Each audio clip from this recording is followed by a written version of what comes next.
आज मुझे बजट पे बोलने का मौका दिया आपने। मैं अपनी बात की शुरुआत मेरे क्षेत्र के एक छोटे से गांव पादरिया से करना चाहूंगा। मैं उस गांव की बात कर रहा हूं जहां का हर दूसरा सदस्य आज के समय में फ्लोराइड पानी की वजह से दिव्यांग है। मैं मेरी बात की शुरुआत उस डीएनपी एरिया से करना चाहूंगा जहां पर आजादी के 75 साल बाद भी सड़क, पानी और शिक्षा की भारी कमी है।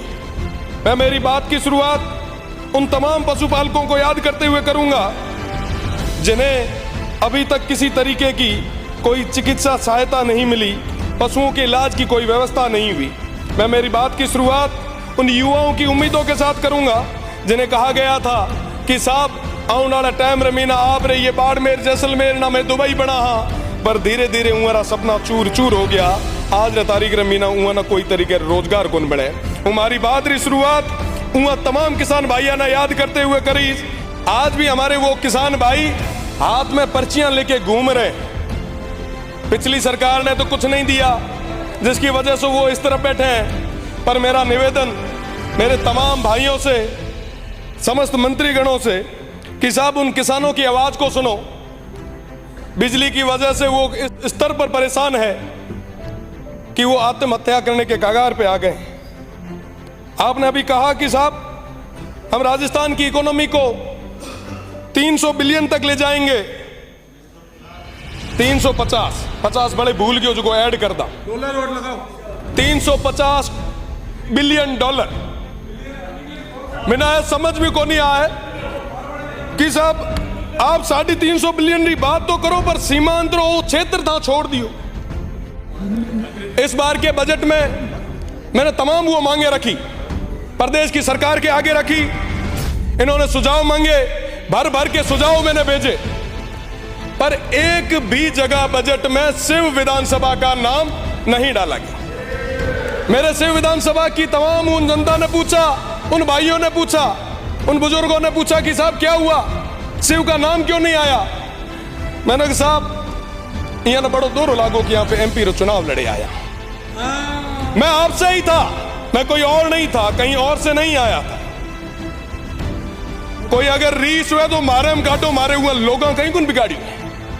इस बजट में आपने सीमांत के उन लोगों को नकार के उनके साथ एक कुठाराघात किया है।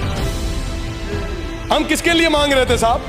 उन लोगों के लिए जो आजादी के बाद तक अभी तक उन अभावों में जी रहे, पर बदले में उनको क्या मिला? मैं आप सभी से निवेदन करना चाहूंगा, प्रदेश की सरकार से निवेदन करना चाहूंगा, अभावों में जी रहे उन लोगों की ओर आप देखें।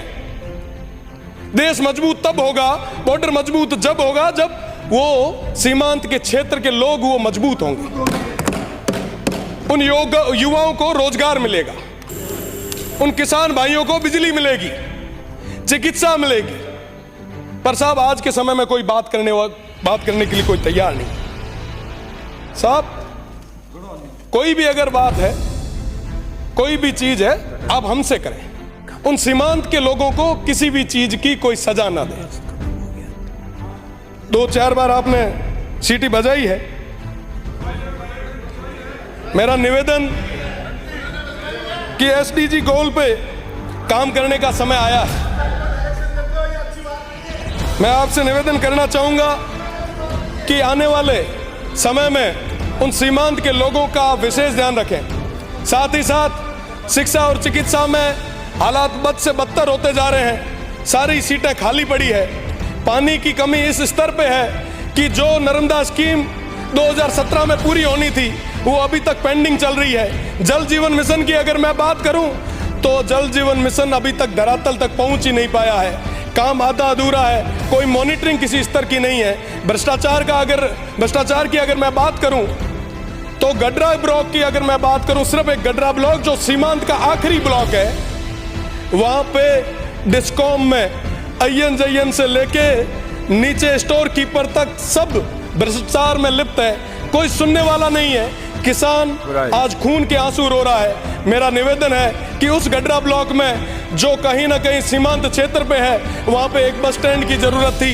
मैंने कई बार आपकी सरकार से निवेदन किया कि वो देश का आखिरी बस स्टैंड है, आप बनवाएं। छोटी छोटी चीजें हमारे वो जो लोग हैं वो मांग रहे थे, पर आप वर्तमान के इस बजट में दे नहीं पाए। मुझे लगता है साहब कि ये हमारे लिए निराशाजनक बजट रहा। मैं कहना चाहूंगा हमारे लोग काफी परेशान हैं। उन्होंने कहा कि उस क्षेत्र में जाके, उस सदन में जाके कहिएगा जरूर एक लाइन जो मैं विद्यार्थी परिषद में आता हुआ टाइम कहा करता कि कदम कदम पर लड़े थे तुमसे, कदम कदम पर लड़ेंगे तुमसे, दम है कितना दमन में तेरे, देख लिया है देखेंगे। वो तमाम लोग आज भी तैयार है। मेरा निवेदन रहेगा कि सड़क से सदन तक की इस लड़ाई को आगे न बढ़ाएं। उन तमाम हमारे सीमांत की लोगों की आवाज को सुने। आप विदाएं दिलाएं।